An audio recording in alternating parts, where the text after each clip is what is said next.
Hello and welcome back to episode 33 of the Epoch podcast. This is September 22nd. We are about 2-ish weeks into Rune Master. If it's 3, don't correct me. So with me as always, I have my co-host here. This is Dread. What's going on? Hello, this is Dread, and in today's video topic, we're going to be going over some hot takes from me and the community, mostly from me. So I've been asking people in Twitch chat on Discord what their hot takes about Last Epoch have been. We selected which of the ones we thought would make for good conversation pieces here, and we're gonna chat about them. So we gathered your hot takes ahead of time, and let's see whether we agree with them, whether they're nonsense, and which of them actually stem from Dread. So I guess if you want to guess ahead of time, okay, what do you think Dread's hot take is? I have a few of them actually, so it's fine. So before we get started with the hot takes, we're going to chat about some other stuff after that in the podcast as well. Dread, what have you been doing for this past week? What are you up to? Oh boy, what have I been up to? Oh, I went on a sorcerer binge. That's what I did last week. You mean Essentially, no, sorcerer. No, actually sorcerer. I'm being serious. It was actually sorcerer. So we played the Black Hole Ignite build that actually ended up outscaling the Ignite Glyph of Dominion build. But there's a caveat for that. You have to sacrifice like all of your affixes to try to get as much fire as possible. Because you get the new node that gives you 10% ignite chance per second per 1% uncapped fire res, right? That build has so much potential, but there's two problems with it. One, of course, you're sacrificing all of your gear to try to slam as much fire res as possible for damage, because it's uniquely one of those builds that scales its damage off of its suffixes and its prefixes, right? And the second thing off, Black holes are really small AoE, so I actually ended up using Flame Reave of all things with the circle node with the ring, and I used the pole to pull enemies into the black hole because you turn off the pole to get to the ignite node. So I re-enabled the function by using Flame Reave instead. And you're laughing and all that, but like I don't know if you watched it, but like it actually performed pretty well. I'm pretty happy with that build, to be honest. Is it an awkward playstyle or is it like a reasonable playstyle? It was a very reasonable playstyle. I put down the black hole. I should go watch that video. You put down the black hole, you use Flame Reave, and you move on. Single target, you put the black hole on this on the boss, and you just watch him melt. And it also has a skill swap that's not normal for the most part. Mm-hmm. You swap out Flame Reave, of course, for Meteor, because you get that 75% pen. And Sorcerer does have something over Rune Master, though. I did find I forgot about it. It has such a large amount of ignite duration up in the upper half of the tree. Mm-hmm. Your ignites on Sorcerer last so long, it's hilarious. It's like maybe like a 7-second ignite. Is Sorc gonna end up being like damage over time and ignites and ailments? Maybe Rune Master ends up being the crit one? From what I'm seeing so far, you play Rune Master for Frostbite and you play Sorc for Ignite, essentially, so far from what I'm seeing. But the thing is, that was kind of ruined this patch, because you know that new unique helmet, the one that gives you the ignite duration on it, the 50%? Doesn't it also convert all of your ignite to Fire Shred? Yes, but why are you standing in a glyph of a glyph? You don't have to stand in a glyph. Yeah, you just use it for the 50% because you're a Sorc. You don't even have glyph. Okay, I hear you. Or you use it on Rune Master and you play like a Frost Cause Ignite build or whatever. Sure, yeah, absolutely. Yeah, it's like, so that's great. The other thing that I ended up doing was I played Wrong Warp Meteor, like I said last thing, and it is so unbelievably close. It turns out, Perry, that you know the node that gives you a bunch of extra meteors but reduces the radius so they don't shotgun? Yes. Well, it turns out you can actually grab all the area you possibly can through the new idols, because they added idols with 25% increased area for elemental skills that works on meteor, and you can also get the area on the gloves, the amulet, and in the tree, and all of that combined means I have 4 meteors, but I overlap with every single one of them every single time I cast, which is great. So now all those meteors are actually hitting the same target, so you're actually dealing a decent portion of single target damage. And then you were using Wrong Warp the wand in order to get more TPs, to get more mana tunnels, to cheat on mana? Yeah. Gotcha. Oh, no, actually, no. Instead of using Mana Tunnel sucks for this build because it's a direct less damage modifier because you're not teleporting as much. Because the other node that was introduced, the Never Late, the base crit, that solves all your problems with Meteor because you just get so much base crit for free. So you're and just you just TPing teleport Meteor. Yeah. And you Sure. use Mana Strike cooldown, and like that gives you plenty of mana.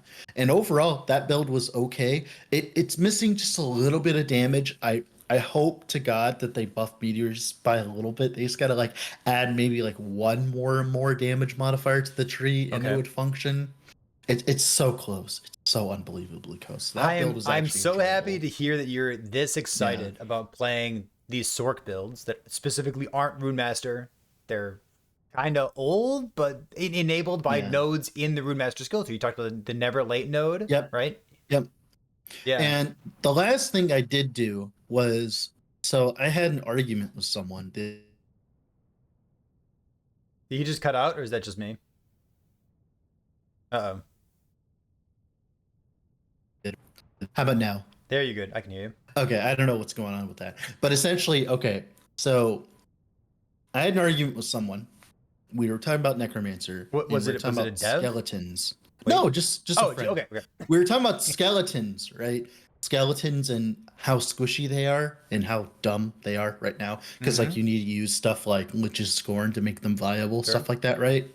Well, I was like, there are ways of making it work because I had a few ideas in my head. And he was like, prove it. So I did. I took a skeleton build all the way to like 240 corruption without any uniques whatsoever. And it was actually okay for the most part. It's because we were playing Bone Curse and we were making our skeletons proc the Bone Curse for us. And we were actually able to make the build function, and it actually did pretty well, all things considered, because you got the explosions from Bone Curse.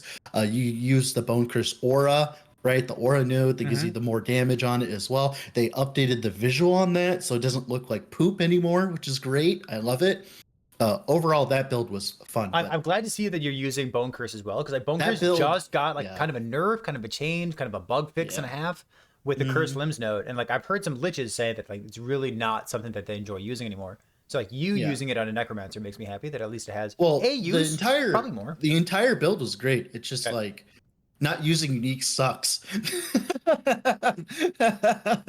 It turns out in the game where like LP legendaries are like the meta and stuff. It turns out if you just completely ignore all those, it sucks. But the thing that I love the most about it, right, was I was able to use affixes that people normally couldn't use, and that was like the spell damage per skeletal mage. I was getting 500% increased spell damage just for what spell having damage? skeletal Was mage. that scaling your Bone Curse, I guess? Yeah. Oh, that's using okay. Bone Curse, Okay, we're just I like using it. the minions to proc it, right? That video just went out today, and also as well, we are also using the necrotic spell damage per mage idle as well. Like we were getting like 20 flat from that. Sadly, I had to cut out the golems eventually. I had to go for Rip Blood plus a Dread Shade, so it wasn't as walking simulator as I'd like. But in the current state of Last Epoch, where you got to use multiple skills to do damage, like Rip Blood's no brainer because it gives you so much flat and it keeps you healed. So pretty good. And it tells your minions where to attack as well. It's pretty good. Yeah, that was one of the main reasons I swapped to it. It was very crippling not having that. So before we jump into the hot take stuff, I'll quickly recap what I've been doing the past week or so. I've been running my build contest, and the point of the contest was not necessarily come up with the best build, but like come up with a sweet build. So the unique item that we're trying to build around is the Mad Alchemist Ladle. It's got a bunch of ailment application to it, and then it says like 8% more damage per ailment on the enemy, or per like unique ailment on the enemy. But it's got very low flat damage. So we're going to do that contest after this podcast here, but I anticipate that people are just trying to figure out how to get as much flat damage without getting it from your weapon itself. So maybe a Devotion Smite. Except for one person, Amaranthi didn't. I haven't read anything. Don't spoil it for me. I haven't even looked at the submissions yet.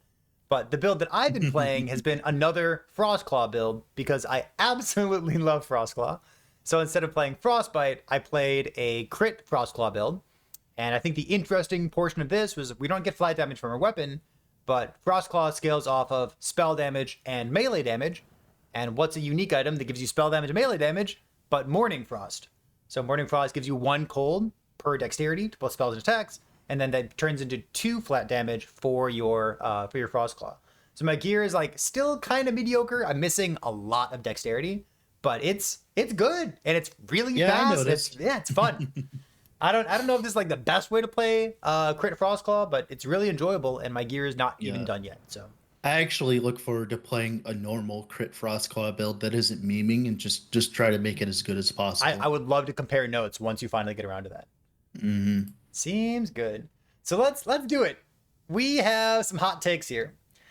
We have 6 hot takes that we've selected from a random assortment of community members and or perhaps one of us, maybe both of us, who knows. Yep. Let's start with number 1. So I want to go through these and I want to say, like, is this a hot take? Is this something that you agree with? Do you disagree with it? Maybe some discussion there. So the very first one that we have is health plus percent health. The meta of building those 2 things in your gear with hybrid health. When it comes to gearing, it's unhealthy and it's bad for the game. Is it bad for the game? You got to build health? So for my opinion on this, I think that currently I think it's fine because it was fine until very recently. I thought that like health meta was fine because recently they'd been introducing other ways of getting other ways of scaling defenses. Like for instance, of course, with the endurance thing, with the helmet and all that, and you have ward now. No, endurance thing with the helmet. Whoa. What's endurance thing with the helmet? Oh,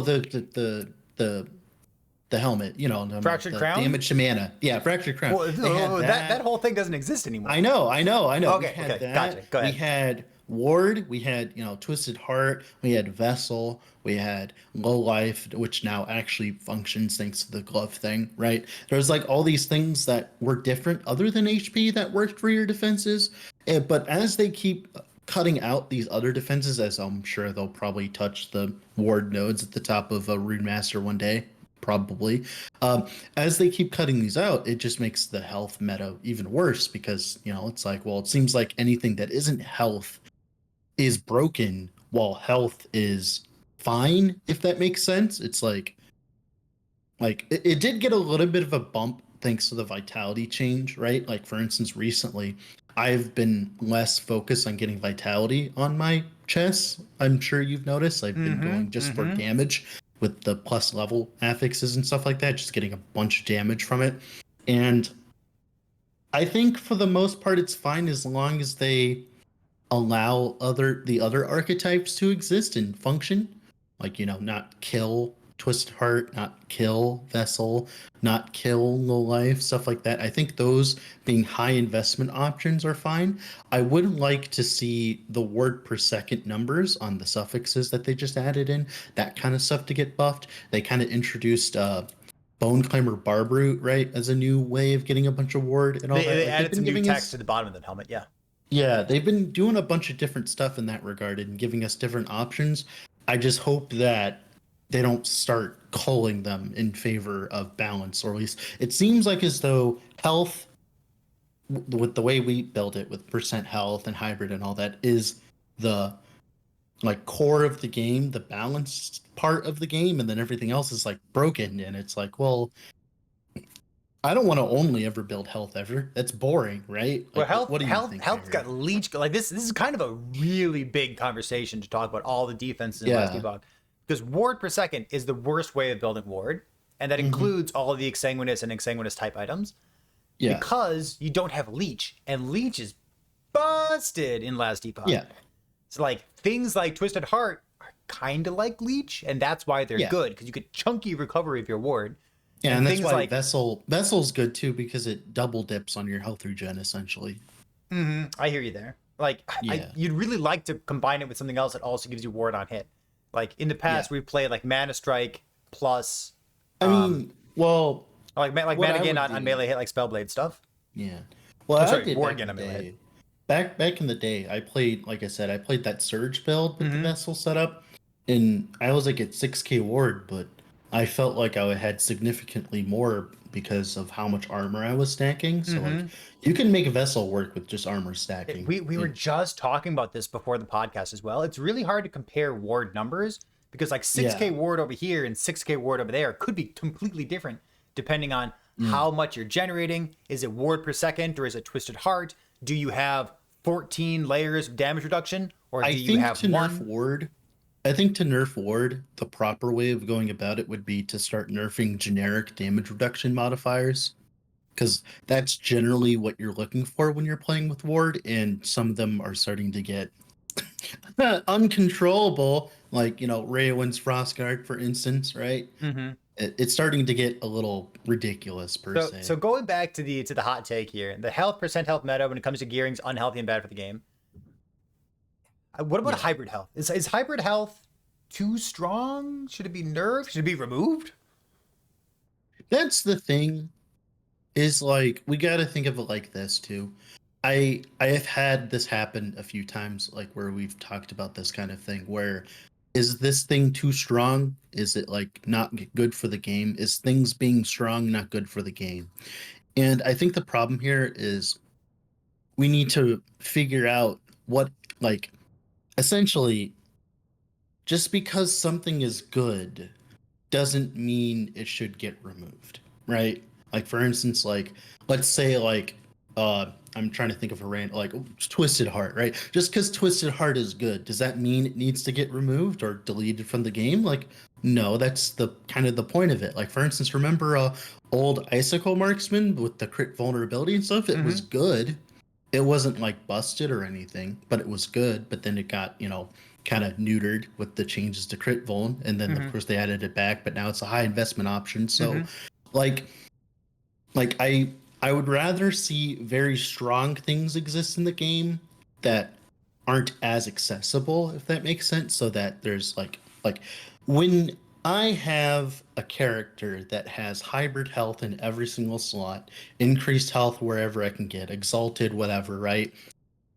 I should feel rewarded for building my character properly and gearing my character. So is like, for instance, like having all this gear, is that like good gear? Is having good gear bad for the game, right? Because, like, you know what I mean? Like, obviously hybrid health is definitely one of the things that make health go crazy, but like, I remember back in the day when like protections were good and all that and health was terrible. It's like, I don't want to go back to that meta. I like health being okay. Please let me bring up. I've got two more thoughts. I don't want to spend the whole No, go podcast on ahead. this. Maybe Yeah, we you're should good. spend the whole podcast on this. But No, you're good. Go ahead. there's two thoughts real quick, and one is speaking of like protections being a way that you could build stuff in the past. If you don't know what protections are, real quick, they were elemental resistance, so to speak, but they gave you literal health, close to literal health against one ailment or against one damage type. So if you had 10 HP, but you had 10,000 fire protections and 10,000 necrotic protections and 10,000 void, you're still very tanky, even though you only have actual 10 HP. So that's something that used to exist in the past a long time ago. You mentioned something recently, and it kind of makes me think about this percent health meta. Like, first of all, I don't really like what Endurance Threshold is doing right now, because there's no real build that uses Endurance Threshold now that we had the change to damage taken from mana pool per health. The Fractured Crown thing, it's not possible anymore. But you mentioned a possibility of, like, maybe in the future of Last Epoch, what if that new experimental affix for gloves, percentage of armor mitigates dot, what if the Forge Guard, because the Forge Guard also has the new Weaver's Will relic that has the same text on it. Yeah. What if a Forge Guard or like some high armor class can just build armor and percent armor and flat armor in their suffixes instead of building health, and then mitigate dot the same way with like the new Weaver's Will relic and their affix, the experimental affix? What if that's something that we see in the future? And that kind That's of actually reminds me of something I was protections. going to be testing soon, to be honest. I was actually going to be leveling a Forge Guard soon because of that. Leveling a Forge Guard on purpose. I know, right? I know. All right. It's exciting to think about what else could exist. I will say my past two characters, I haven't built health or percent health on them, and I love it. I love not. It's so Yeah, it's I a breath agree. of I fresh like it air. too. Yeah, I agree. And it's like, well, the way I look at it currently, I look at health being the I don't know, like the first thing you do, It's stage and one. then you invest into like higher forms of defense later on if you need to like push your build to the limit.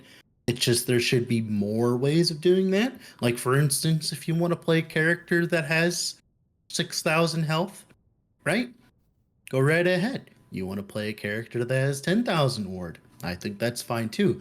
But the investment's got to be there, right? Mhm. And I think hybrid health is a fine investment because you have to get all your resistances capped. Like you got to remember, like these don't come for free. You have to sacrifice resistance slots, right? You have to find a different way of capping your resistances through good bases and all that. So I find this, like I said, I find this a lot. Like a lot of people will be like, they'll come and play the game for like maybe like a day or two, or like they'll get to like level 90 and they'll get to like 100 monos, and I'm like, oh my god, this is like insane. This is overpowered. And it's like, well, not really in the grand scheme of things, because like I said, with the health and all that, it does take investment to get to a decent chunk of health, right? It does take time. It takes, like, you have to plan it out. You have to get your resistances settled. You have to run specific bases, right? With the exalted modifiers, it has an infinite number of possibilities how you're going to cap your resistance these days, right? All right, And especially with these, yeah. now that we've both admitted that we're like almost excited about playing a Forge Guard in the year 2023, let's move on to the next hot take here. The Oh, second boy. one, I don't know how I feel about it. I don't mind it, but I've got other stuff to say. But let's read it first. Yes. This hot take is Monolith progression should be account wide per league or per season. It's enough right now that you have to do the story again on every single character. Agree? Disagree? What do you think? First thoughts. So I have my thoughts on it are essentially put. I think that for making a new character, I think you should have to level it through the campaign. But then when you get to monoliths, if you finished your monoliths on the other character, you should have access to empowered monos. Just base 100 level empowered monoliths, Like 100 not the corruption, 1,000 right? corruption stuff. Not 1,000 corruption, just a base blank slate, so that you can go the normal monoliths, level up a little bit, and then get into empowered monos as fast as possible. So you don't have to unlock empowered corruption. So you don't have to unlock them. Got it. From Okay, what I've seen, whenever I carry someone and do the last 3 monos, right, that seems to be the most healthy approach that I would assume that they should do, right? I think that's the most fair thing, because whenever you create a new character, most of your time isn't even spent trying to level the character. It's just getting 2 empowered monoliths, because I'm like level 70 by the time I get to empowered monos, and I'm like ready to go at that point, right? Like just let me do it, right? Just let me do what I want to. It feels more like a time sense. gating thing than it is a Yeah, difficulty it's gating not. thing. It's just arbitrary. And a friend of mine, Tenki, we know him. He was talking about it too, and he absolutely abhors it, and I abhor it too. Like I think it's a terrible thing. I think it should get changed by the time 1.0 comes, because I feel like it does make it so that I don't want to play another character. It's like him and I both agree. It's like it makes it so that I don't want to play another character. Same thing happens in Diablo 4 with like that renown grind that they had in the first season and all that shit. It's like if you add too much to do just to be able to get to your second character, right? Then I just don't even want to level a second character. I just don't even want to do it. I just, like D4, that other season that I played, I think season 1, I didn't even level another character. You know why? Because it was not worth the time investment. It wasn't worth it at all. I just didn't want to go through it all over again. And Ellie is starting to approach that with, of course, all of the extra stuff you got to do. Got to get to corruption and all that. It's Is a it little approaching annoying. that because you have thousands and thousands of hours in the game already? Yeah, but also as well, I think when a casual looks at it as well, they're gonna be like, oh, I gotta do the entire monolith web all over again, and that's gonna be a quit moment. That's gonna be like when they quit, right? It's because So like, it's not worth my time. I'm not sure if this is the right answer to it, to like just make it account wide. Maybe account wide. I don't mind your answer. I think your answer is pretty good. Yeah. But my impression of this hot take about whether it should be account wide is that getting to empowered monoliths takes too long, and it feels time gated instead of difficulty gated. Like I rephrased your comment a second ago. I always feel like the 3 level 90 monoliths are boring and they take too long because you're going from like 65 corruption. It's like, okay, 65, and then 75 corruption. Okay, it's harder. 85 corruption. Okay, it's harder. And then 90, technically harder. And then 90 again. Why am I? And then 90 again. Yeah. It's like, why am I doing 93 times? It takes so long. It's supposed to make up for the fact that you get there at level 70, so that by the time you get finished with it, you're like 75 with your skills levels. Your character is fine. You're fine. Yeah. And Let me give you my made up fantastic solution that I'm in love with and EHG should steal from me. I think that there should be a key that only drops in empowered monoliths, sells for like 200 gold, whatever. So there should be a key in empowered monoliths, and once you have that key in empowered monoliths, you're like, oh boy, my second character can use this key. So you have campaign skips technically in the campaign right now. This would be a normal monolith skip. So I feel as though the first 4 monoliths don't take very long, and I feel like they're fun, and I feel like they're nice and snappy. But after Reign of Dragons, I feel like the pace of gameplay or like the pace of progression slows down drastically until you get to empowered. All the way from A-Bomb to Reign of Dragons is about the same amount of time. It feels fine. It's about the same amount of time as it is doing those last 3 90s, essentially. So my idea would be like, there's a mini boss, little mini Shade of Robus guy, and you use your key, and it's like the same island where you unlock empowered monoliths. So after you kill Reign of Dragons, after you kill the 85 mono, you walk to that little island, you put in your little skip token, you kill the boss, and then boom, your empowered monoliths are unlocked. You can totally skip the level 90s. I really don't care what they do to like fix it. I really don't care, to be honest with you. Whatever they got to do to make it better. But essentially what's going to happen is the meta is going to be having someone just carry you and do the last 390 monos. And just me and the poor solo characters will just like, we'll have solidarity over there. We'll cry to each other. Essentially, yep. Essentially, yeah. Like what Berg said, it's like recently EHG has become a lot more like casual focused with their game design, and I think this is like the one thing that's like confusing, because it's like good point. It would be good for the casuals if they didn't have to redo all of this arbitrary stuff, because like, and the problem is right now there isn't that much in the end game to do.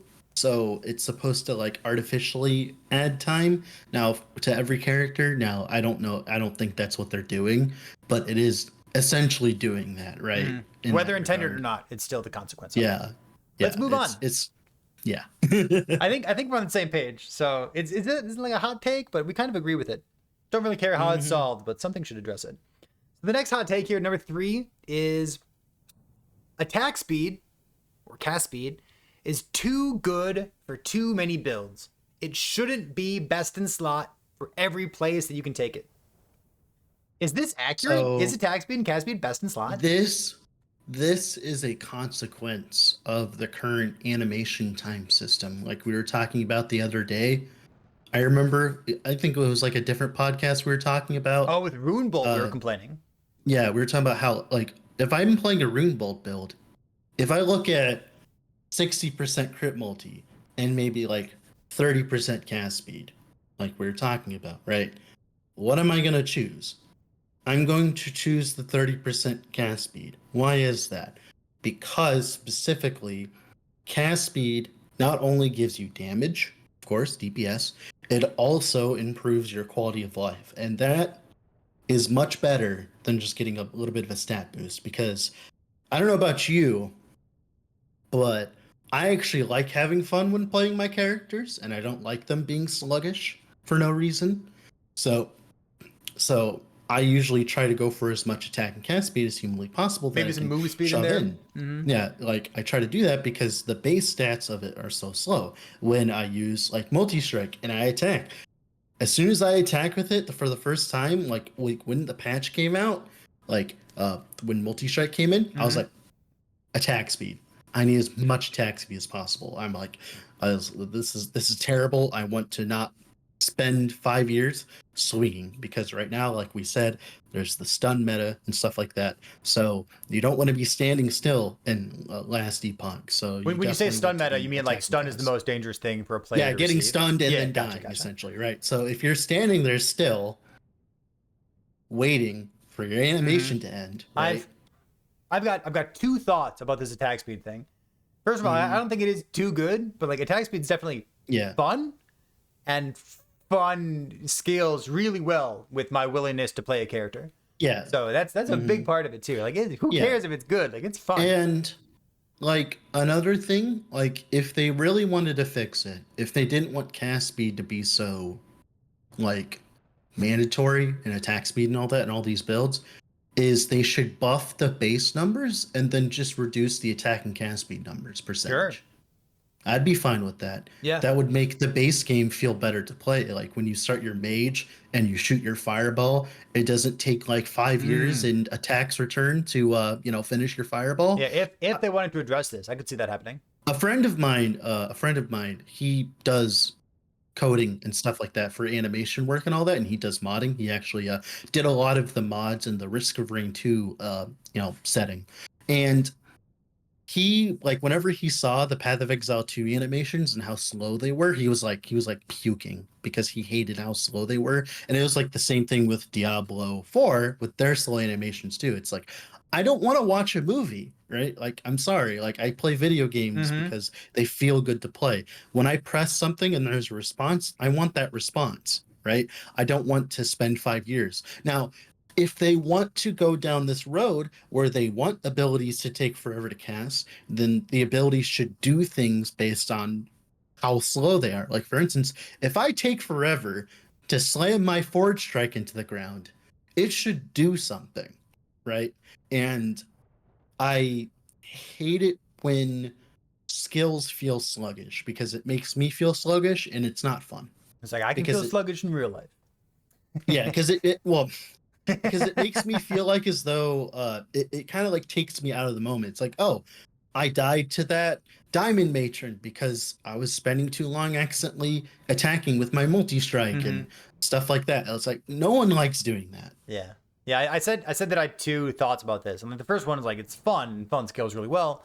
And the second thing is last Epoch's really in a place where builds that hit quickly scale very quickly or scale very well because you're applying ailments very quickly. So slow hitting builds tend to not get any bonuses for applying ailments, and just having an extra armor shred in your build, attacking really fast and applying a bunch of armor shred or applying chill quickly. There are solutions. They're not in the game. But no, there's one specific one that does exist. So, like, for instance, you'll be playing like if you're like playing like a racing strike or a forge strike build where you're not hitting as much, stuff like that, right? You can use Abyssal Echoes to apply all your armor shred stacks for you, because Abyssal Echoes applies an absolute obscene amount of armor shred stacks for you. Listen, so as soon as I can get Abyssal Echoes on my EQ shamans, I'll be happy. I know. That's what I mean. Well, I mean, you have like Tornado technically. They should have a node that like Tornado shreds armor or something like that. You know what I mean? Stuff like that, right? Something else that can help you stack up those ailments while you're like not bonking.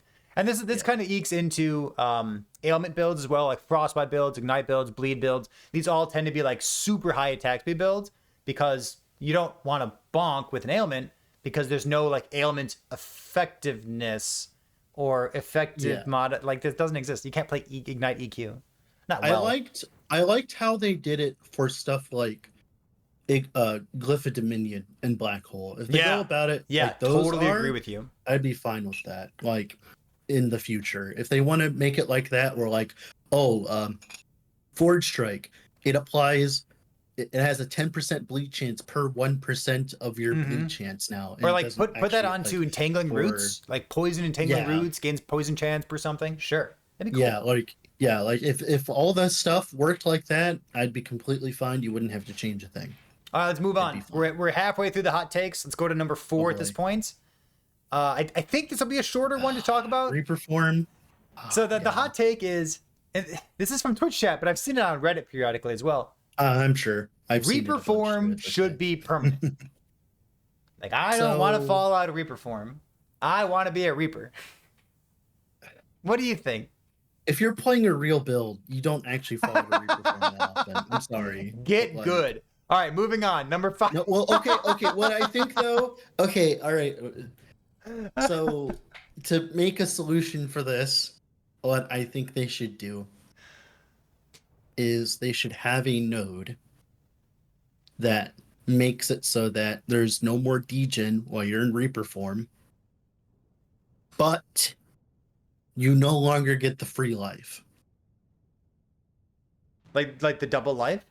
Yeah, you no longer get the double life, but you get. Oh, that's a huge penalty. I love it. I know it's a huge penalty, but it's Yeah. also a huge upside. Not Yeah. being, If something's gonna be permanent, you should have a big downside to it. Like, yeah. It should Totally. either Love be the high octane kind of like gameplay, or if you want to take, if you want to play the I don't know, that version. I think there should be choices for these, by the way. Yeah. Now, obviously, maybe what they could do is make it so that you also like Reaper form gives you like more buffs based on its tree, like, or stuff like that. Like, they could do a lot of stuff with that, but I like the ability of Reaper form being like an extra life. I think that's cool. I think that's like what Lich should be built around. Yeah, kind of like totally that. defining. Yep. Yeah, like for instance, nodes inside Reaper form that say if you've been knocked out of Reaper form recently, you get like ridiculous buffs or something like that. I don't know. There's a lot of stuff they could do with that, and we're still waiting for that Lich rework. So let me pivot slightly. What about Flame Ward and Frost Wall? Flame Ward being a permanent buff? What are your give me some. Oh, I mean that solution's easy. That node should just give Frost Wall like a 12-second cooldown. It should just give it a cooldown. Done. It's that easy. Done. Just that easy. Like, I hate that you node. spec in, I would be fine with that. I don't know about you, but I'd be fine with that because you scale cooldown recovery speed on your gear. Not only are you double dipping on the Flame Ward, you're double dipping on the the Frost Wall, so you still get the defense. It's still insanely strong. It's just not stupid. Right? Yeah, I hate the idea of Flame Ward being permanent. If there were it's not like a node in Flame Ward, like Frost Wall. Sure, but like if there were a node in Flame Ward that made it permanent, it'd be like this no longer gives you DR. Like it only gives you ward or something. Well, I mean, that's supposed to be what's supposed to make the retaliation version work, but like no one's jumping to play that now, are they? Wait, you're supposed you think that the permanent Flame Ward from Frostwall is there in order to enable you to play Retaliate Flame Ward? Yeah, for clear at least, I guess. Monka, what the fuck? Really? Yeah. All right, man, that's a hot take right there. That's the best hot take I've ever heard. Why else would they have that node? They've already nerfed Flame Ward so it wasn't up all the time. They made it like the way that they talked about it. They've talked about Flame Ward. We know this. Like they've been like, oh, like this is like this buff that's like temporary. You have to like think about when to use it, stuff like that. And I'm completely fine with that. But then they print that. And it's the same thing, like, oh, we want Shadow Daggers to be its own side thing, not your own main damage. Umbral Blades. It's the same thing. It's like, we don't want Flame Ward to be this permanent thing. Frost Wall. I knew that I was looking forward to this podcast. I didn't know that we were going to hear you say Frost Wall's Flame Ward node was introduced in order to allow players to play Retaliate Flame Ward. That makes me so happy that you have that opinion. That's probably why it was not. Like, what is the left side of the tree supposed to do anyways? Like, does anyone even tried it? I haven't. Let's move on. We got number 5, baby. What is hot take number 5? This is a good hot take. I like this one. For me. Yeah, this is a dread hot take. It is. I think Twisted Heart is fine. Why is this a hot take? That is definitely a hot take. Why is this a hot take? It's because it's one of the strongest items in the game and it's got 17 lines of text on it. Okay. So I think the concept of it is fine. Like, I like when you say concept, you mean like the defining first 2 lines of text? I don't think it should have the base it has or whatever. Or the 20% maximum health? Like, the fact that you can use a Twisted Heart on a non-Twisted Heart build and get more HP than a chest, I think that's a problem. Okay. Like, but my problem is this is the same thing with the Path of Exile problem and like the chase unique thing. Like, remember how like Ravenous Void went through its emo phase and it like changed like 3 times in a row? I don't want that to happen for for Twisted Heart. Like, whenever I think of Last Epoch, I think of Ridiculous Word Shenanigans. I like Twisted Heart. I think what they should do, if they really wanted to make it a little bit more balanced, they should make it so that the sacrifice amount, so you sacrifice like 30% of your HP to gain 15% of it as life, so that you have to get more leech. Or of course, like I said before, you get less leech rate for your Twisted Heart, so that not only does that make it harder for leech to sustain it, so that it was more balanced, right? It also makes it so that regen kind of the other way you're supposed to do it, well, quote unquote, is regen, right? Sure. So like, yeah, I think I like the item and I want strong items to exist. Now, of course, some of the stats should get removed. I think the cast speed should get removed. Of course, it doesn't need that at all. And as long as it stays at the current LP level, right? If it stays at the current LP level, when it's easy to get a 1 LP like in a decent amount of time, right? It's decently easy to get a 1 LP like Twisted Takes a couple hours. Yeah, you'll get one. Do you think that's fine? Like, I think it's fine at its current LP value. Now, there's, like I said, there's 2 ways. I mean, the strength is flavor for the item because you're literally putting on like a big fucking dragon's heart on your shoulder or whatever, right? Like the strength is fine. I like that. That's actually one thing I like about the item. It's flavorful. I think it's cool. It's like the strength of a dragon. Oh, but like the cast speed doesn't make any sense, right? That doesn't make, that's not flavorful. So I think you and I both like the unique aspect of it. The fact that it has like sacrifice life in order to get ward stuff. Maybe it's unbalanced. I'm sure the less leech, like the less reach rate, I think that'd be fine. So I'll be honest, slap that on it. The fact that it works with only 1.5% leech, yeah, that's detrimental. But yeah, they should. For me, my big opinion on Twisted Heart is like it has up to 20% increased maximum life. It has the unique aspect of it. It has +1 to your skill. It has strength, which is a good chunk of strength, which gives you % increased armor. And then it also has cast speed, and it's reasonable to get LP, like 1 LP on. Yep. Like, I don't like having all of that. Yeah, I like the unique aspect, and I like the reasonable 1 LP. I think the cast speed could go, and it could be slapped with like 30% less leech rate. I think the life, the cast speed, the +1, or the strength. One of those things. Well, the +1 is fine. I like the +1. I think one of those 4 things should be nerfed in the game. It makes up for the fact that you don't get plus levels on your relic because it's like one of the places you get plus levels. Unless you get +4 on it. Woo! I mean, sure, yeah, flavorful. I like what Mr. Guy 3P Wood said. Builds that channel, builds that are using walls and glyphs of Dominion Setter don't work with it, and not having it is very noticeable. I think what they should do, Mr. Guy, they should give us essentially like a Twisted Heart, but channeling. But for channeling, I think that would be a cool idea. Just put more items in the game. If you've channeled recently, remember, don't make it good for Warpath.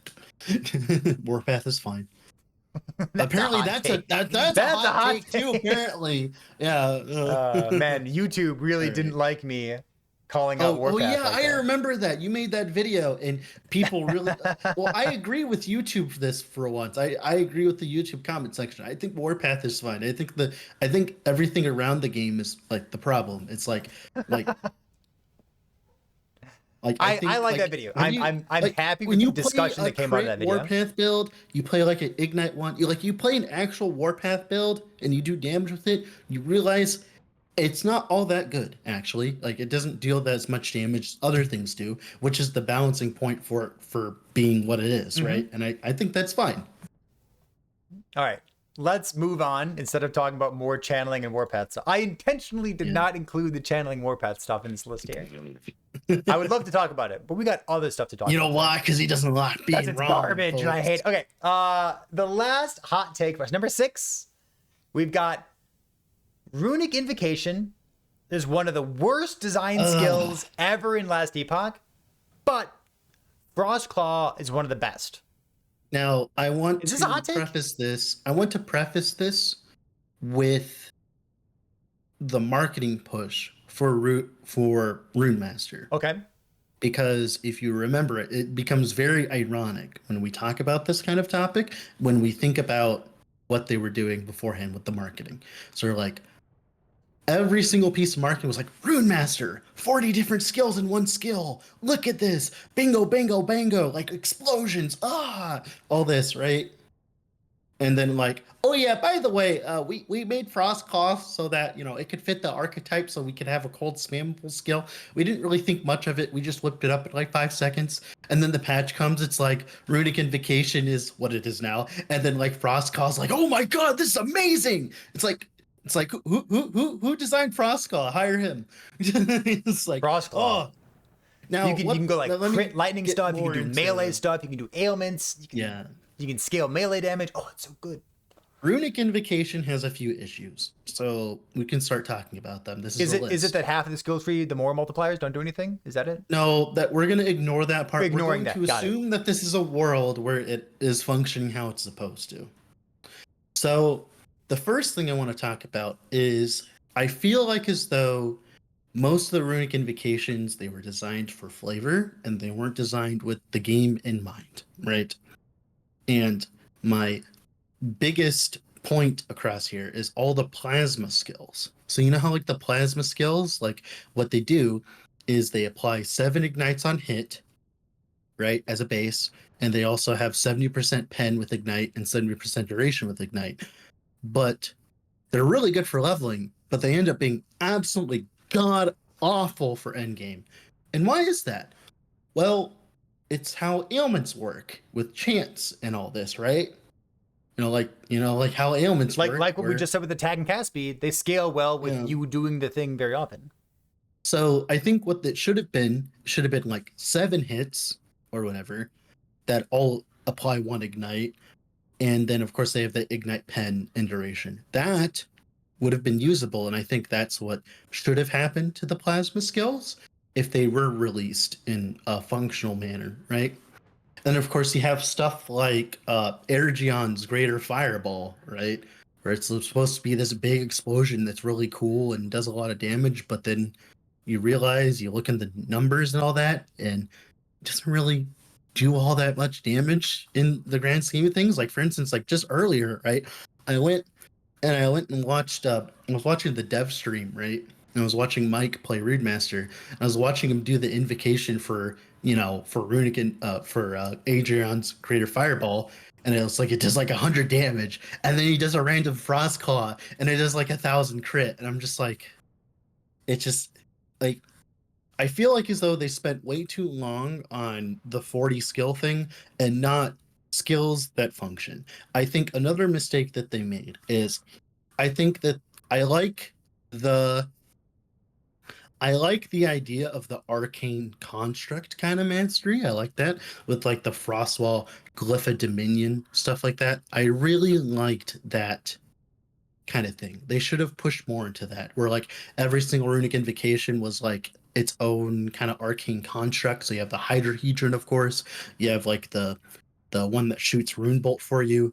I wish there was like one that like made like machines that cast Mana Strike for you and would scale off your Mana Strike tree and are your damage, and they just like walk around and use Mana Strike, stuff like that. Things that kind of like look like minions, but like aren't. Aren't minions, kind of like totems from PoE. Mm-hmm. I think that would have been cooler because that would have made Runic Invocation actually make sense. And right now, Runic Invocation does not make a lot of sense in the current, it's in the last the stuff that has a duration has really popped off, and people have been using those.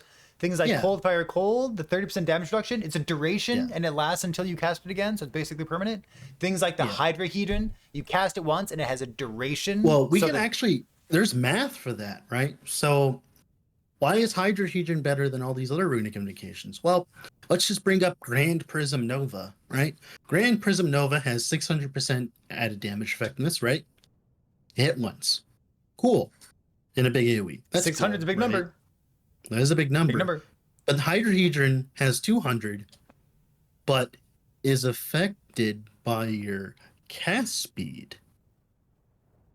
And you has see that? duration. Hits multiple Has times. duration. You can have multiple on the field, and they all do damage. So it turns out 200% added damage effectiveness and scaling off your cast speed is way better than just 600% add like effect either. And it has AoE, like you said. Yep, it does. And that, I think that should be an indicator that the invocations need to be a lot more impactful. This all comes back to that thing where, like, if a skill requires a lot of effort, whether that be mana cooldown or in this case invocations, they should be impactful. Like, I think Raywin's Frostguard is impactful. Don't you think it's impactful? Well, it's a little boring, but it's impactful, right? Just to give context real quick, my Rowan's Frostguard that I use, the Cold Fire Cold, it gives me a burst of ward, which is like 700 ward, and it's a 60% chance that it doubles it. And then it also gives me about 300 ward per second. And it gives me 30% damage reduction. And then it's like, it's got a duration to it. So I cast it once and got a duration. The duration, your observation about the duration is really, really good. Hydrohedron is like impactful. When I use it, it's good. Igneous Rain is impactful too. That's a good one. Like, a bunch of small fire hits, like, gets ignites, got a duration. It works with Ignite. It works with flat damage too, like I proved.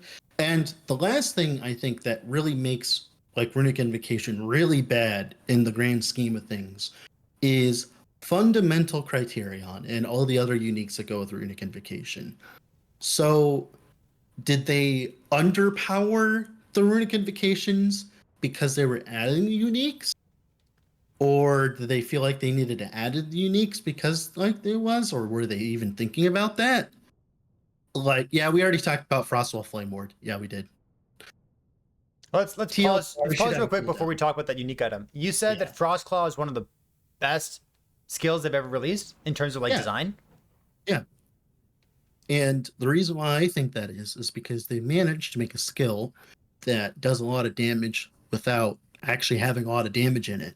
So, like, for instance, the shotgun node, right? That makes it doesn't say the word more on it. Yeah. It gives you big mana cost. It's got a downside. It gives a mana cost. Yep. And you have nodes that give you flat based on your melee flat. That's a gigantic more damage multiplier without actually being one, right? Like, if you look at the more damage modifiers on this tree, right? It has like what? Maybe like 20% here, 10% there or whatever, or like 18% if it's doubled with your ward, right? But you just saw Perry. He's like deleting bosses at like 500 corruption or whatever with ease. The frostbite version was like super ridiculous, right? And it's like, well, I would rather the future of LE be that and not whatever Runic Invocation is. Mm-hmm. Yeah, like let's go back to the hot take real quick. The hot take was like Runic Invocation is one of the worst design skills. Frostclaw is one of the best design skills. I think it is a hot take, especially if you haven't thought about it, but I also think it's right. I think Frostclaw, it doesn't like you take the minus mana cost, you take the more multipliers, and then you have a couple pieces of flexibility around that. Like your skill tree is probably going to look roughly similar. So like a heat map, for example, would look pretty similar for each Frostclaw. So like maybe the skill tree could use some work in that regard. But the upper half could use some work. Yeah. But the kinds of things you can do with it, you can go like lightning, you can go fire and cold, and they're all valuable. You can proc Elemental Nova, which makes Elemental Nova proc Ice Barrage. You can do like leveling synergy with Glacier. You can try to get the mana cost super low and have it repeat a bunch of times. You can do big mana stuff with it. The problem with the Glacier thing, it's not working right now. Oh, bugs in my video game? One day when it works, it'll be great, right? Cool. But it reminds me of a lot, and like you've played Last Epoch longer than I have in terms of duration. I wasn't around at the beginning of Rogue, but I hear stories that people were raving about how much they loved the Detonate Arrow skill tree and how that was like the premier best design skill ever. And then as time goes on, we've realized that the only thing to do with Detonating Arrow is to have it stay lightning, because anytime you convert it, you lose the lightning tendril. The problem here isn't actually the skill tree itself. It does its job. I like what it does. I think it's cool, like the poison in one and all that. It's just a numbers problem. Like for instance, poison detonating arrow, you're hitting twice with like maybe 600% poison chance. That's not going to go anywhere, especially in this day and age with poison getting nerfed, right? Maybe instead the node could say like, oh, you get like 10% poison chance per 1% shock chance you would have gotten. Oh, All of a that. sudden, there you go. It functions. That's the problem is all these invocations like we were talking about too, they would all function if they had numbers. That's the problem here is like, but they're completely fine with giving all these other things numbers. But then when it comes to like stuff like this, like detonating arrow and like, runic invocation, that are like, oh, instead of making the base skill good, we're just gonna give you fundamental criterion, and there you go. And it's like that's not how I'll tell you what. Let's pause here. We did our 6 hot takes, and in the past we've done something, and we now have a name for it. We're gonna call it like unique perspective. We're gonna provide a unique perspective on some unique items out there. Yeah. And we talked about this ahead of time. We wanted to specifically talk about fundamental criterion. This is a unique chess piece that just came out in 092 along with Rune Master, and it has a lot of more damage multipliers on it that align with what kind of weapon is in your main hand and also with what kind of stats line up with which runes you're using, which position. So there's a lot of moving pieces to it. But the potential for more damage is maybe the highest, more like actual factual, more damage multiplier that we've seen on any unique item. It's big. The fact that this item's in the game, to me, is weird. Why do we have, like, it's got no health on it, it's got no defenses, you gotta find it with 1 LP, you gotta put HP on it. Yeah. I think the problem with it is literally just the fact, like I said, it's like, if Runic Invocation requires this ridiculous of numbers to make it, like, actually do damage in game, then maybe should Runic Invocation maybe, just do those damage in endgame, and then fundamental criterion could be more interesting. I think the word you're looking for, I think it's very boring. I think it's a very boring item. Now, I'm okay with like very boring items, but not when it's like required to make a whole All right, I've got a counterpoint to you. Yeah. So the contest that we're doing with like building a sweet character using the Mad Alchemist ladle, one of the ideas that we had was like the Morning Frost thing, Morning Frost stacking dexterity. Yeah. And then you would specifically go either cold lightning lightning or cold lightning cold, because those 2 runes in the first 2 slots lined up with using a wand and stacking dexterity. So then you got 2 payoffs for using dexterity, like the Morning Frost and the chess piece. And like that really got me thinking. I didn't play it because I don't like either the 2 skills that lines up with, because they're not circles. They're lines, and I like circles. I'm a circle gamer. But it caused me to think about the game in a different way, and I think that part of it was really good. I don't mind that part. Yeah. But the fact that it's got this huge more multiplier on it, like what? What is that? I like the fact that it's making you stack different like attributes that you normally wouldn't stack on mage. I like that part. I think I would rather see for the item. I'd rather see the LP and the required level to go down, so you can get it with more LP easier. Like it. And then, of course, nerf the numbers, so it's not ridiculous. Maybe it should go only at 18% if you're wielding a staff or a wand or whatever. Then maybe make it like 2% or 1% more damage, and then make Runic Invocation just work by itself, maybe. And then, I would like that world a bit more. Because then it becomes kind of like a toolbox, because it's like a toolbox, right? It's just like, okay, like what am I going to use it for this time around, right? If I get like a 3LP one, which should be common, right? It's like, oh boy, what am I going to do with this one? I like that part. I think that part's cool.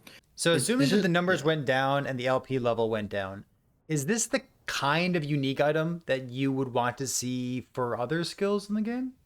No. I think this kind of unique design is abhorrent, because it means that the base skill isn't doing enough. Because if it requires this big of numbers to make it work, then like the base skill should not be as bad as it is. Like, like a perfect example, and this has been brought up a few times already now, because of the fact that Disintegrate's actually playable this patch, but Ignivar's head is in the same boat. It's like, I don't want to play in a world where Ignivar's head is required to play Disintegrate, because you know, like I would rather be able to just play Disintegrate and have it do enough. Like I don't want to play skeletons with Lich's Scorn. I just want skeletons to function. I don't want Lich's Scorn to be the only way I play skeletons, right? And stuff like that. And like I think I think it's fine that they're in there. It's just like it just kind of like leaves a bad taste in my mouth because every single time I'm like, I think of like, for instance, every single time I'm like, oh, I want to play Runic Invocation, fundamental criterion. I'm like, oh, I want to play with skeletons. Oh, like just Scorn. Oh, I want to play with, Disintegrate. Oh, like Navarre's head. It's like every single time you have an idea, it's like, well, it's already figured out for you. There's like one way of playing Disintegrate right now. Well, there's one way that gives you like 8,000% more damage, but you don't have to use it. Yeah, you don't have to use it. You can use something else. Good, yeah, you can just sit there on the boss trying to use your Energeon's, greater fireball. You can sit on Herat for the next 20 minutes. Be my guest. Also, another thing I hate about the Runic Invocation tree. We're gonna go back to that. As long as we're complaining, what else you got? No, the node that makes it repeat based on the energy. Why doesn't that repeat multiple times after 100%? They set up the node to benefit you to go over 100%. Why doesn't it repeat multiple times? Or maybe it could say the word double cast instead of repeat. Yeah. Either way, it could say. I think it would be fine if it repeated multiple times. It could say there's a cap on it. Yeah, I think the invocations are really underpowered enough where that kind of node would be fine. Imagine like what if your whole build was just jumping through a bunch of hoops so that you could double proc, Velatrio's lightning lance, like boom boom, like that'd be awesome. Or you could just cast lightning blast instead and do more damage. Even with fundamental criterion, by the way, I tried it. I hear you. But it's cool. They look cool. I know it's cool. Runic Invocation, you said it's one of the worst design skills. What about is it appropriate? We have 40 invocations and there's like 5 that are like great and then a bunch of them kind of fall off at that. It's I'm not even asking you. I'm saying it's okay for there to be invocations out there that are kind of meh, but they look amazing. Like it's okay to have a couple out there for Timmy and a couple out there for Johnny that are just like they're really pretty. But like the spike gets like these 10. My thing with it is my problem with it is it's not even it's literally just a simple numbers issue. It's just numbers. It's literally just numbers. It's like if the numbers were higher on Energeon's fireball, it would feel good to use, right? Like that's the thing, is like it's just a numbers thing. That's all it is. And of course the problem is, well, we can't give them ridiculous base stats so that when you get them at level 15 and you use Runic Invocation, you're not deleting everything in the game. Well then why doesn't the tree actually have support for it dealing damage for the most part? Like you have the pen and you have the more damage modifiers, which don't work, right? Like you have all that, but it's not enough to carry. Because, okay, the problem here is you see the problem. You are casting at least 3 spells, at least, right? Let's assume you're casting 3 spells or channeling for 3 seconds with a different spell, right? You're casting 3 spells. Why is the spell you get after casting those 3 spells worse than the 3 spells?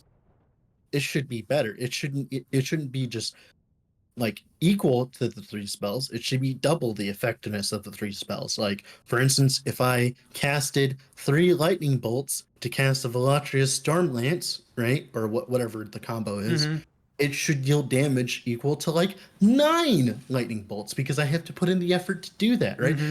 And we were talking about this a while back when we were talking about rage. We're like, oh, we want to see different ways of generating resources that isn't just mana, and this is it, and it's amazing. It's just the payoff isn't there. It's like the same conversation with Forge Strike and Erasing Strike. That's a great comparison, saying that this is just like another resource. It's kind of like mana, kind of like rage, kind of like the runes above your head. Sure. Yeah, and it's like, for instance, like the 1 invocations, why do they even exist? It's like they don't even do anything. It's like it's just like it would be cool if they existed for a reason. Like I think the buffs should be the 1 Runic Invocations, right? then the 2 invocation should be the single target spell that does more damage than the 3 invocation spell. But the 3 invocation spell should be like Ergion's Creator Fireball and Big clear the whole flashy screen. stuff. Yeah, it should be Yeah. the big flashy stuff, right? I would be fine with that. And that's kind of how they're functioned right now, but not like the numbers. It's just a numbers game. It's always they need to hire an accountant. You know, hearing you talk about like the numbers game, one of the big flashy stuff, kind of reminds me a little bit of Val skills from Path of Exile. Yeah, Val skills. Give me some Val skills. Yeah. You're like, give me some like I click this button. That's what they are. And like it's hard. When I've been thinking about runic invocations in my builds, I have a hard time figuring out, am I supposed to be using this for AoE or am I supposed to be using this for single target? Because like big chunky spells don't often work very well for single target stuff. Things with a duration component like cold, cold, cold or lightning, lightning, lightning, those are okay. You can make those work for single target. But like the big chunky stuff, like what is that, cold, fire, lightning, whatever the big discharge looking thing with 8% damage button is? Yeah, that's the greater discharge. Yeah, discharge. You know, the one that looks like discharge. Yeah, the Nova. Yeah, like am I supposed to use that for single target? Am I supposed to use it for AoE? I don't think you're supposed to use it. I think you're supposed to use it at all. That's the problem. Like the antipode, the explosion antipode, that has numbers. Why can't we get more stuff like that? Like what's the numbers on that? Let me go find it. I think it's 800% effectiveness on that one. Yeah, that's a good start. That's a good start, Perry. Especially if you double cast it and all that. Like that's a good start. So it's got a good start to it. We like Runic Invocation. One of the worst design skills because of the lack of more damage multipliers and there's too much flash. Well, like I said, it's the worst design skill because they didn't design a skill. They designed a flavor and then made a skill around it. It's like, which is fine. It's just, it needs to function, right? You might call that like top-down design. Like I hate it. What I hate about it, what I hate about it is, now it's not EHG's fault for this, okay? But the design is outright sinister in some ways. Okay, now of course it's not EHG's fault. This is not EHG's prop fault or whatever. Sinister, you say? Go on. The reason why I say sinister is because a new player is going to start. They're going to be like, "Oh my God, look at this trailer! This looks amazing!" It's like little Timmy here. Then little Timmy levels up his Rune Master, gets it. It's like, "Oh my God, this does so much damage! It's amazing!" Like for instance, like, "Oh my God, I'm playing with the plasma one, and it's applying like 7 ignites, and it's doing so much damage," which it does in early game, right? And then as little Timmy keeps going, he keeps playing Runic Invocation, right? Keeps playing it. And then as he plays on, the game gets harder and harder and harder and harder. And he's like, it's like, why is this game so hard? Like, why is this so difficult? And it's like, well, because you're using Runic Invocation. It was great early on, but it's terrible later. It's like, because like it's not going to scale. It just doesn't scale, right? Into the current end game of LE, right? That's great tricky when you level it. Yeah. Like you have 40 options that you need to learn about in order to find out which ones are like new, unless you're watching YouTube, unless you're watching Twitch. Yeah. And like, if you're comparing that to a different class, for example, you have Acid Flask, which is a great example of a skill that's really good for like 1 level. And then it's kind of a debate after playing it for 1 level for 10 minutes, 5 minutes. Things like Cinder Strike fall in the same camp. It's like, this is really fun early on, but it really falls off because of the lack of scaling on it. Yep. And instead of just like, this skill's bad, use this other thing, it's like, well, you have 40 skills, go figure out which of the 40 combinations are worthwhile. Yeah. Okay. Yeah. And it sucks for me to say it's like one of the worst design skills because like they did such a good job with it, like everything else other than the numbers. And I think this is a good example of, you can make your thing look as cool and as fun, as flashy as you want, but ARPG gamers in the end are numbers guys. So if it doesn't have the numbers, it's not, like for instance, like recently in Path of Exile, there was a new support called I can't remember. It's called trauma stacking. Sure. It's the trauma stacking support. So essentially it's like Bone Shatter. I'm sure you remember that, Barry. It's like Bone Shatter, but as a support skill. It works with strikes, right? And it is not flashy at all. It doesn't do anything special. It just gives you a bunch of flat damage and makes you hit yourself, right? It doesn't add anything else. It just gives you numbers. And then people they figured out you could use it with Glacial Hammer. And Glacial Hammer isn't really a flashy skill, but there's a lot of Glacial Hammer jugs like trauma stackers on PoE Ninja right now. We don't care if the skill does like bing bing bango. We care if it does enough damage, and the flashiness is like a side thing. Like for instance, Bone Curse, right? When I was playing it, I was like, oh my god, this aura looks sick, and I love seeing like the bones sticking out of me and all that. That's all cool. But if Bone Curse did no damage, I wouldn't care about any of that. I wouldn't be playing with it, right? Mm-hmm. And I think that is the problem here. Is like we're like, I think this would be fine if it was in a different genre, but since we're in the ARPG genre and this is what people are used to at this point, because of just how the game's genre has been in general, like I think the design should be numbers first and then flavor, right? In general, I think like, yeah. I think if you go like that, it's hard to like put flavor on top of it. If you start out with like beautiful flavor, like someone in Twitch chat saying right now, numbers are patchable. We can numbers are patchable though. I agree. Yeah, but that's the thing. But now we're getting into that like, oh, numbers are patchable, right? Well, what about all the other skills that need to get patched too? This sounds like we're about to say so much work. It sounds like we're about to remind people that 1.0 is coming out later this year, baby. Let's go. They can't just keep doing this. They can't just keep throwing in random stuff and then have to fix it later. Do it. That's not how you make a game. Keep throwing in random stuff. Yeah, throw it in. I love Runic Invocation. It has lots of problems right now, but I love it. Yeah, I love it too. I hope think that great. it gets. Yeah. I hope they do like another pass on it. I hope they change numbers. I think they can like nerf things and buff things, and maybe nerf Roman's Frostguard, maybe nerf the Hydra stuff. But there's so much cool stuff there, and I love how cool stuff is. Like, if all the other Runic Invocations were on the same level as Hydra, I'd be fine because it takes effort to play. Like, have you watched Lizard play the Hydra? I have watched people play Hydra enough to know that I will never play it. It's a keyboard build, and I'm fine with that. I have no interest in it. That's what EHG wants, right? They want you to use multiple buttons, right? Like, I'm okay with the upside being a strong skill, right? Like when I did the stupid Judgment build, the one punch build, right? You had to like play like for Elise every single time you wanted to do damage.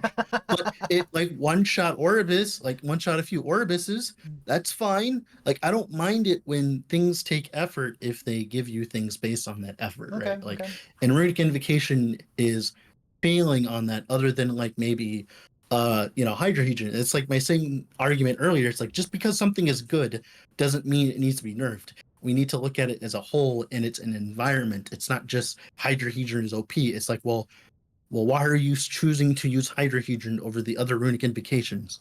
Because they're terrible. So Hydra wouldn't be that OP if Grand Prism Nova actually did what it should do and do like it should be 600 added damage effectiveness per element, right? It should use 600% of your added damage as fire, as cold, and as lightning. All of a sudden, you have a viable skill. It's like just triple it. I don't know.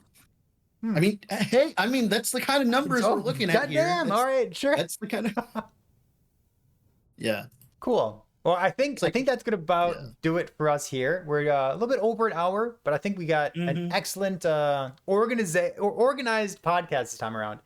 Having the 6 hot takes toward the beginning, and then talking about this fundamental criterion and some random rambling toward the end of it. But I like it. We should do some. Yeah, I like it too. Yeah. Oh. So actually, before we go, one more thing. You know that one. I think the perfect example of my argument here is Mystia. Person that in your tournaments that end up playing those Konami code builds. They love destroying bosses in like 1 second. Yes. Yeah. I think that's like the kind of thing that, well, okay, maybe not the bugged versions like the sacrifice thing, right, with the rings. Obviously that's bugged, right? But essentially things of that nature shouldn't are healthy for the game, if that makes sense. Like the kind of concept behind it, not the result. I hear what you're saying.